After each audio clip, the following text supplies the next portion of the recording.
Bonjour tout le monde.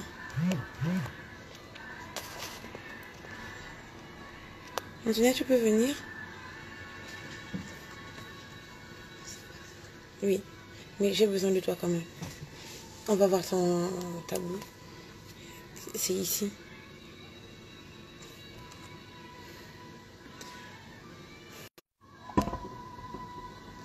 On est sur le wifi là? Non, mais c'est pas grave. Bonsoir Cassandra, Stella. Bonsoir Frédéric. Coucou Orné Beauty. Ça va Fadila? Coucou Sabichou. Coucou Gaël. Ça va Joël? Bonsoir Léonel. Bonsoir tout le monde, désolé pour le retard. Comme on est déjà en retard, du moins comme je suis en retard, est-ce que vous pouvez déjà inviter, coucou Marion, inviter des personnes à regarder le direct, partager la vidéo, inviter à regarder. Bonsoir Joël. Bienvenue, bisous Marion. Bienvenue, j'attends encore quelques secondes. Que vous partagiez la vidéo. J'attends que le plus grand nombre se connecte. Invitez, partagez la vidéo. Coucou Glenn.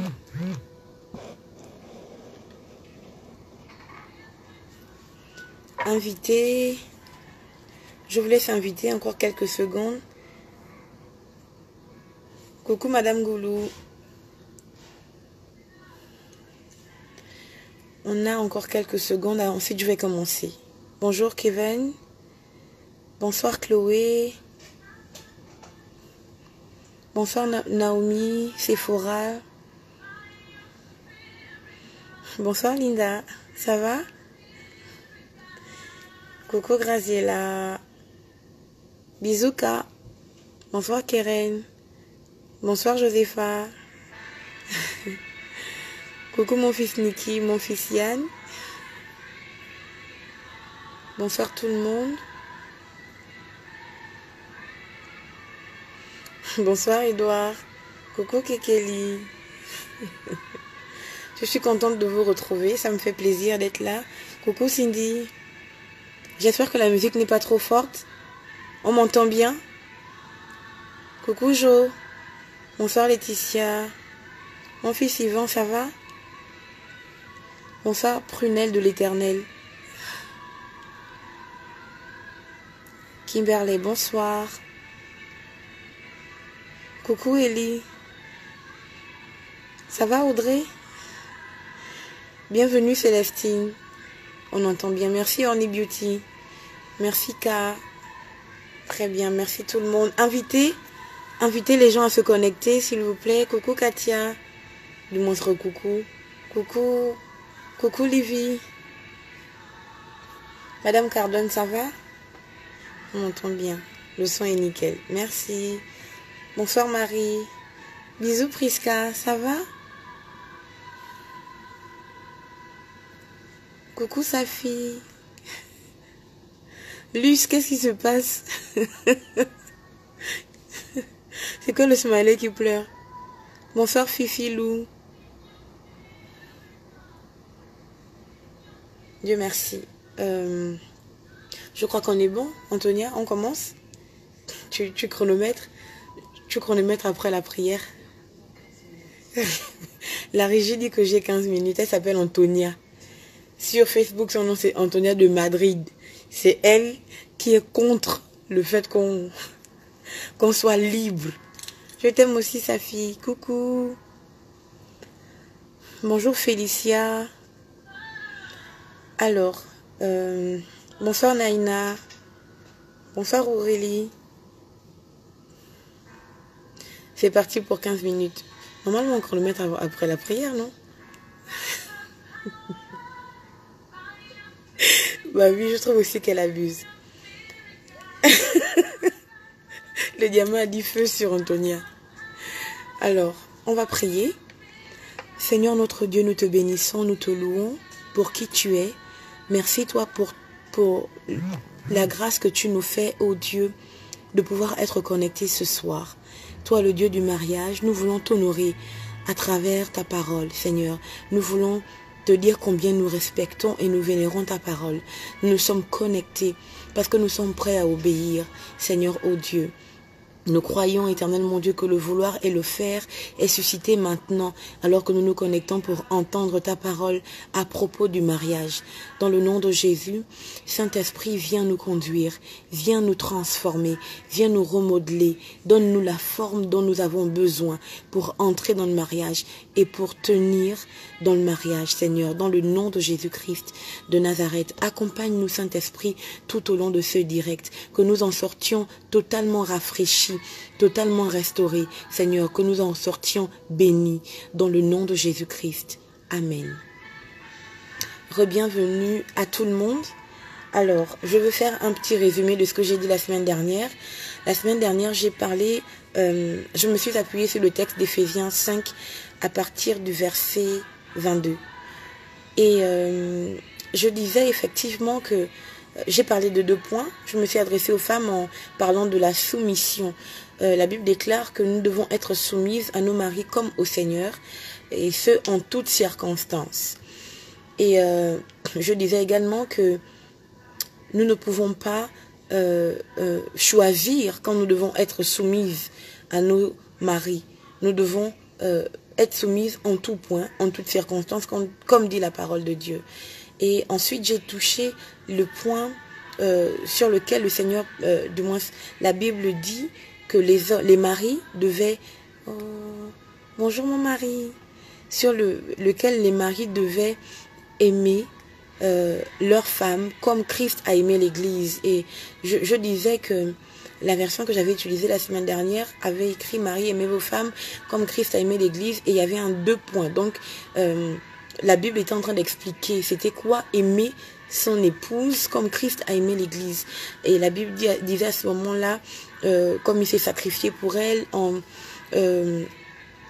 la sanctifiant par la parole et toutes ces choses. Et donc je disais que effectivement nous devons apprendre enfin du moins les maris doivent apprendre à laver leurs femmes avec l'eau de la parole. Non seulement la parole de Dieu, mais aussi la parole qui sort de leur cœur, savoir célébrer leurs femmes, les encourager, dire qu'elles sont belles, elles sont intelligentes.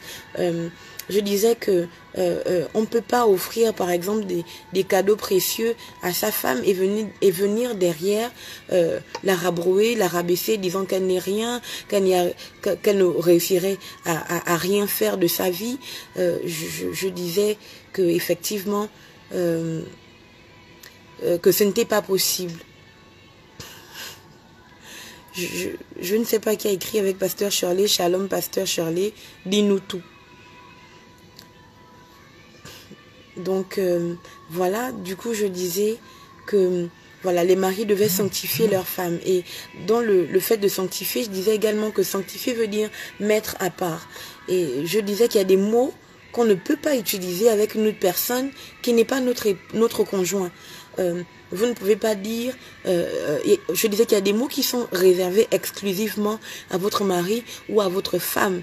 Il y a des mots que vous ne pouvez pas dire à quelqu'un qui n'est pas votre mari, à quelqu'un qui n'est pas votre femme. Donc ça, c'était des choses à rectifier. Voilà. Aujourd'hui, je vais continuer donc. Vous pouvez réécouter la vidéo, enfin, du moins regarder à nouveau la vidéo il y a 2 semaines. C'est disponible sur la page. Il suffit de parcourir le fil d'actualité et vous trouverez. Alors, pour entrer en contact avec moi, vous pouvez me contacter via la page Pasteur Shirley en message privé. Je vous répondrai. Donc, Éphésiens 5, à partir du verset 22. Femmes, que chacune soit soumise à son mari comme au Seigneur, car le mari est le chef de la femme comme Christ est le chef de l'Église qui est son corps et dont il est le sauveur. Or, de même que l'Église est soumise à Christ, les femmes aussi doivent l'être à leur mari en toutes choses. Dans notre version, c'est en toutes circonstances. verset 25, Marie, que chacun aime sa femme comme Christ a aimé l'Église et s'est livré lui-même pour elle, afin de la sanctifier en la purifiant et en la lavant par l'eau de la parole, pour faire paraître devant lui cette Église glorieuse, sans tache, ni ride, ni rien de semblable, mais sainte et irréprochable. C'est ainsi que le mari doit aimer sa femme comme son propre corps. Celui qui aime sa femme s'aime lui-même. Je voulais revenir sur la soumission. Je disais, la Bible dit d'être soumise à son mari en toutes choses, en toutes circonstances. Maintenant, il faut être sage. Si votre mari vous demande d'aller vous donner sur le plan sexuel à un autre homme, là vous avez le droit de dire non. Votre soumission doit être, être cadrée par la parole de Dieu. Donc vous ne pouvez pas, sous prétexte que vous devez être soumise à votre mari, vous ne pouvez pas faire des choses. Si vous demande de faire des choses qui vont à l'encontre de la parole de Dieu, vous avez la responsabilité de dire non, parce que c'est des choses qui vont à l'encontre de la parole de Dieu. Si votre mari vous demande d'aller tuer quelqu'un, vous ne le faites pas. Si votre mari vous demande d'aller voler, d'aller cambrioler, braquer une banque, vous n'allez pas le faire. Donc vous comprenez très bien que la soumission dont je parle est cadrée par la parole de Dieu. Vous devez être soumise selon le Seigneur. Vous devez être soumise selon le cadre de la parole de Dieu. Vous ne devez pas être soumise en dehors de ce que la parole de Dieu nous demande.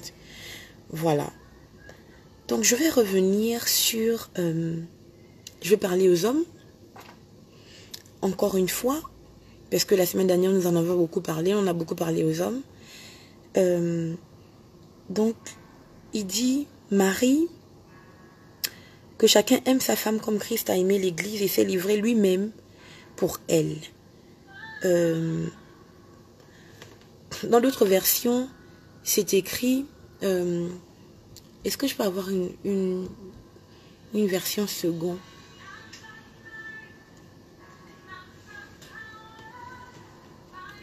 C'est écrit que chacun aime sa femme comme Christ a aimé l'Église en se donnant pour elle. Je voudrais que vous compreniez que le mariage est une affaire de donner. Vous ne pouvez pas rentrer dans le mariage et être incapable de donner. Ce qui est extraordinaire, c'est que la Bible dit que Jésus s'est livré pour elle, pour l'Église, que Christ s'est sacrifié pour elle. Quand je parle de donner, ce n'est pas donner à la mesure du possible, c'est-à-dire ce qui est facile à donner. En fait, le don dont il s'agit ici, c'est le sacrifice. Vous devez, c'est-à-dire que vous devez toujours donner au-delà de ce que vous êtes censé donner. Si vous donnez le strict minimum, effectivement, vous comprendrez que les choses ne peuvent pas marcher. Merci, Kéchia. Non, c'est pas cette version. Merci. Si effectivement, vous donnez à votre époux ou à votre épouse dans la mesure du normal, c'est-à-dire que vous donnez à la mesure de tout le monde. Jésus-Christ, il s'est livré pour l'Église. Il s'est sacrifié pour l'Église. Quand on arrive au stade du sacrifice, c'est très grave. Mais notre problème aujourd'hui dans les couples, c'est qu'on ne sait plus se sacrifier. Pourquoi? Parce que chaque conjoint cherche son intérêt à lui. Et ça ne peut pas marcher. La vérité, c'est que si vous êtes connecté dans le mariage, si vous êtes rentré dans le mariage, vous devez comprendre que c'est fini la pensée que vous aviez avant que de chercher votre propre intérêt. Jésus-Christ, en se donnant sur la croix, n'a pas cherché son intérêt, mais il a cherché l'intérêt de sa femme qu'est l'Église. Il a cherché l'intérêt de son épouse qu'est l'Église. Donc, messieurs, vous devez apprendre la notion du sacrifice. Le sacrifice, ce n'est pas seulement aller tous les matins travailler parce qu'il faut prendre soin de la maison, prendre soin de la femme. Non, le sacrifice est aussi être dans une position où vous savez qu'une situation vous fait mal ou bien vous dérange, ça ne vous plaît pas, mais parce que vous savez que votre femme en a besoin, et encore ce que je dis doit rester dans le cadre de la parole, que votre femme en a besoin, vous devez vous sacrifier. Jésus-Christ n'avait pas besoin de mourir à la croix pour être Dieu. Vous comprenez? Il n'avait pas besoin de porter le péché de l'humanité. Il n'avait pas besoin de se livrer pour l'Église, pour être Dieu. Il était déjà Dieu. Il s'est dépouillé de sa royauté. Il s'est dépouillé comment dire, de sa divinité. Je vais dire en griffe parce qu'il était en même temps Dieu, en même temps homme. Jésus a décidé de quitter le ciel, de quitter le trône, venir sur la terre dans le corps d'un homme, ressentir toutes les choses que les hommes pouvaient ressentir, bien entendu sans péché, parce qu'il voulait se sacrifier pour son épouse qu'est l'Église. Si vous n'êtes pas encore arrivé au stade de sacrifice, vous ne savez pas prendre sur vous, parce que moi on ne me parle pas comme ça. Il peut arriver que lors d'une dispute, votre femme vous parle d'une certaine manière, qu'elle ait dépassé les bornes. Vous devez savoir prendre sur vous, même si ça vous fait mal, pour garder la paix dans votre foyer. Vous devez savoir prendre sur vous, même si ça vous fait mal, parce que vous savez que si vous ne réagissez pas à son affront, vous lui, comment dire, c'est une sorte d'enseignement également que vous lui donnez sur la patience, la maîtrise de soi. Vous devez vous sacrifier. Ne pas donner à la mesure de tout le monde. Donner comme tout le monde peut donner. Non. Vous devez donner au-delà de ce qu'on est censé donner. Amen. Est-ce qu'on me comprend? Est-ce qu'on peut dire Amen? Voilà. C'est ça la notion du sacrifice. Le mariage, c'est une question de donner. Mais notre problème aujourd'hui, c'est que chacun cherche son propre intérêt. Chacun donne ce qui ne lui fait pas mal. La dernière fois, je disais que les femmes doivent se donner à leur mari sur le plan sexuel, même quand elles ne se sentent pas bien. C'est aussi ça, la notion de sacrifice. Ce n'est pas seulement quand je me sens bien que je suis disponible pour mon époux ou pour mon épouse. Même quand je ne me sens pas bien, je dois être disponible pour mon épouse ou pour mon époux. Il dit que chacun aime sa femme comme Christ a aimé l'Église. Il s'est livré lui-même pour elle afin de la sanctifier en la purifiant et en la lavant par l'eau de la parole. J'ai parlé de ça la semaine dernière. Pour faire paraître devant lui cette Église glorieuse, sans tache, ni ride, ni rien de semblable, mais sainte et irréprochable. C'est extrêmement grave parce que dans d'autres versions, c'est dommage que je n'ai pas cette version aujourd'hui. Quand on dit devant lui, ce n'est pas devant Dieu, c'est devant lui-même. Lui-même le Christ. La faire paraître sans tache, ni rien de semblable. Si le Seigneur doit faire paraître son épouse sans tache, ni ride, ni rien de semblable, mais sainte et irréprochable, ça veut dire qu'au préalable, il sait, du moins, il est au courant des taches, des rides et de tous ceux qui ressemblent aux taches et aux rides sur sa femme. Et là, je vais ouvrir donc un autre volet. Vous vous mariez et votre conjoint ne sait rien de vous. Vous vous mariez et vous cachez certaines choses à votre mari, vous cachez certaines choses à votre femme. Voici l'un des problèmes dans les foyers aujourd'hui. Et quand ça éclate, on ne sait pas comment faire. En fait, c'est tellement grave que la solution que les gens ont, c'est la séparation. Monsieur, en fait, vous devez avoir la posture de Christ. Aujourd'hui, moi personnellement, je n'ai pas honte de dire à Dieu mes faiblesses. Je n'ai pas honte de dire à Dieu, du moins de montrer à Jésus mes rides. Vous devez avoir la posture de Christ pour que votre femme, que votre épouse n'ait pas honte de vous montrer ses rides. Et quand elle vous montre ses rides, vous ne devez pas les utiliser. Vous ne devez pas vous en servir pour lui faire encore plus de mal. Quand elle vous montre ses tâches, vous ne devez pas vous en servir pour lui faire encore plus de mal. Elle vous montre ses tâches parce que, comme Jésus, vous êtes censé être le sauveur de votre femme. Amen. Il dit,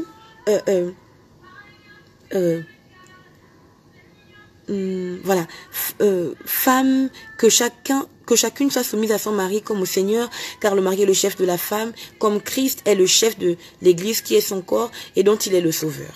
Ça veut dire que vous devez être capables, messieurs, de sauver vos femmes des rides et des tâches du passé. Le mariage, ce n'est pas juste une question de on se marie et puis c'est bon, on est mari et femme. Non, le mariage est bien plus profond que porter le nom d'un homme ou être lié à une femme. C'est bien plus profond. C'est-à-dire que Dieu vous donne la capacité. En fait, une fois que vous êtes mariés, Dieu a déposé sur votre vie l'onction nécessaire pour effacer les rides et les taches qui étaient sur votre conjointe. Et je n'ai même pas envie de laisser ça seulement à l'homme. J'aimerais l'étendre également sur la femme. C'est-à-dire que vous devez rechercher à l'intérieur de vous l'onction nécessaire, l'onction qui vous rend capable d'essuyer les rides et d'essuyer les taches, de faire disparaître les taches, parce que elle doit apparaître devant vous, glorieuse. Elle doit apparaître devant vous. Merci, la version est arrivée. Et vous maris, les maris, donc, verset 25, c'est ça? 27. Alors. Irrépréhensible, oui, c'est la même chose. Donc, effectivement, je disais donc oui, c'est vraiment très très grave. C'est très grave. C'est des pépites que je vous donne. Le mariage est bien plus profond que la robe de mariée. Le mariage est bien plus profond que le costume. Le mariage est bien plus profond que le fait de dire oui je le veux ou le fait de porter le nom de quelqu'un. Le mariage est très... Et le mariage confère une onction pour remodeler quelqu'un. Il y a des personnes qui, avant d'être mariées, ont une certaine posture, ont une certaine façon de se comporter. Mais quand elles sont rentrées dans le mariage, on se rend compte que, waouh, elle a changé. Moi, ça a été mon cas. Moi, avant, j'avais ce que les Gabonais appellent le petit cœur. Je m'énervais pour tout, j'étais triste pour tout, j'étais dans mon coin pour tout, mais je suis tombée sur un homme qui était comme Dieu. Dieu n'a pas le temps pour les gens qui se morfondent. Dieu n'a pas c'est-à-dire que il n'est pas là pour te cajoler quand tu te morfonds, il n'est pas là pour te cajoler quand tu pleures, quand tu murmures, non. À chaque fois que j'étais triste pour un truc, je pleure, pourquoi c'est toujours moi, pourquoi mon mari venait toujours me dire, Shirley, tu vaux bien plus que ce que tu es en train de me montrer là. Toujours, et aujourd'hui, quel que soit ce qui peut arriver, au lieu de me morfondre, je vais chercher à l'intérieur de moi, comment dire, cette phrase qu'il m'avait dit, tu vaux mieux que ce que tu es en train de montrer. Et aujourd'hui, je sais que je suis une femme forte. Je sais que je ne peux plus pleurer pour tout, je ne peux plus pleurnicher. Il avait décelé en moi cette tâche. Il l'a effacée. Le mariage vous confère une onction pour éliminer les rides et les taches, les défauts. Je veux même dire les défauts. Parce que vous devez faire apparaître votre conjoint à vos yeux comme étant glorieuse, comme étant sainte et irréprochable. Ça veut dire que vous devez faire ressortir. C'est très grave ce que je suis en train de dire. C'est extrêmement grave ce que je suis en train de dire. C'est-à-dire que vous devez vous laisser vous jeter dans les mains du Saint-Esprit pour qu'il vous introduise à l'intérieur de votre conjoint, juste à l'endroit où il y a la tache. Vous comprenez? Où il y a la ride. Et c'est en vous que Dieu a déposé l'onction nécessaire pour donner une forme à votre conjointe, à votre conjoint, pour qu'il apparaisse devant vous comme irréprochable. Qu'est-ce que ça veut dire? Ça veut dire que même quand votre mari aurait fait une faute, aurait mal agi, ou quand votre femme aurait mal agi, parce que vous avez reçu l'onction pour la modeler, pour qu'elle apparaisse devant vous comme étant irréprochable, vous ne pouvez même plus voir les rides, ni les tâches, ni tous les défauts qui font que, qui auraient pu avoir le pouvoir de détruire votre foyer. Mais si vous êtes encore au stade où vous repensez au divorce, vous trouvez toujours qu'elle est nulle, vous trouvez toujours qu'il est moche, qu'il est méchant, il n'est pas bien, c'est parce que vous n'êtes pas allé chercher à l'intérieur de vous l'onction nécessaire que Dieu a déposée à toute personne qui est rentrée dans l'alliance du mariage pour rendre l'autre meilleur. C'est ça le don de soi. Le mariage, c'est le don de soi. On est rentré dans le mariage. On s'abandonne. En fait, on s'oublie. On se dit, je veux que mon mari soit le meilleur des maris. C'est pour ça qu'à chaque fois que j'ai l'occasion de dire que le pasteur Gélil est le meilleur des maris, je le dis.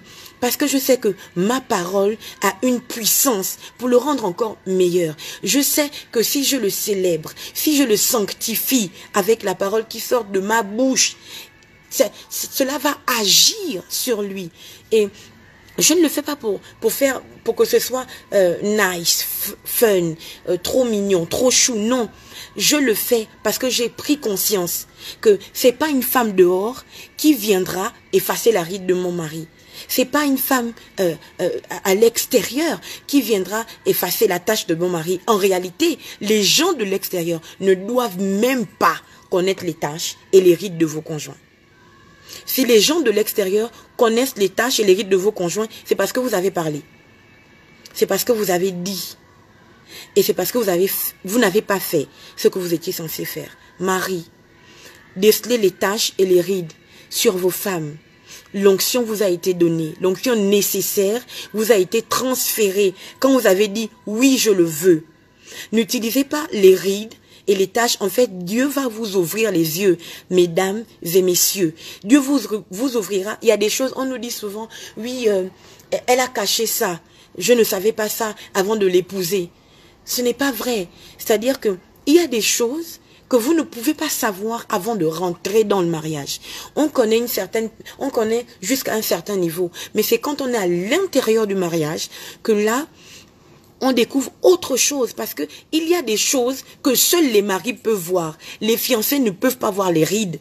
Ils ne peuvent pas voir les tâches. Ils peuvent voir certaines choses, mais la profondeur de la ride, de la tâche, ils ne peuvent pas voir. Il n'y a que le mari qui sait aimer comme Christ a aimé l'Église, qui a reçu l'onction nécessaire pour que, du moins, qui est passé sous la main de Dieu et qui a reçu l'onction pour que les yeux s'ouvrent afin qu'il voit les rides, qu'il voit les tâches, pour que il puisse agir de telle sorte que les tâches et les rides s'arrêtent dans la vie de sa femme.